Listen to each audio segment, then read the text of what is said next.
நம்ம கொடுக்க தான் நமக்கு கிடைக்கும். நீங்கள் எவ்வளோ உண்மையாக சந்தோஷமாக கொடுக்குறீங்களோ அவ்வளோ சந்தோஷமாக ரிசீவ் பண்ண ஆரம்பிப்பீங்க.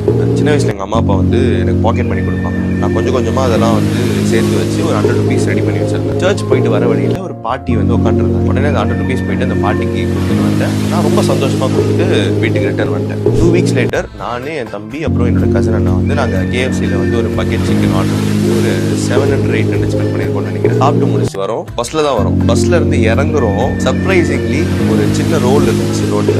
என்னடான்னு எடுத்து பார்த்தா 1000 rupees. 800 ரூபாய்க்கு KFC சாப்பிட்டுட்டு ரிட்டர்ன் வரும்போது 1000 ரூபாய் கிடைச்சா எப்படி இருக்கும்? ஃபர்ஸ்ட் அதை பார்த்த ஒரு 1 hourல எங்க எல்லாருக்குமே வந்து செம்ம சர்ப்ரைஸ். அதுக்கப்புறம் யோசிச்சு பார்த்தது நம்ம கையில கிடைச்சது. நம்ம மூலியமா இது வேற யாருக்கோ தேவைப்படும் போல அப்படின்னு சொல்லிட்டு நாங்க என்ன பண்ணோம், பாதி எடுத்துட்டு போயிட்டு சர்ச்லயும் பாதி எடுத்துட்டு போயிட்டு அங்க இருக்கிற பீப்புளுக்கும் ஃபுட் வாங்கி. இது ஆக்சுவலா ஏன் சொல்றேன்னா, நான் எப்ப சந்தோஷமா கொடுக்க ஆரம்பிச்சனோ அப்பதான் பணம் என்னை தேடி சந்தோஷமா வர ஆரம்பிச்சு. இதுதான் வந்து லாக் அண்ட் நாட் ரீச். சந்தோஷமா கொடுங்க, சந்தோஷமா நிறைய கிடைக்க ஆரம்பிக்கும்.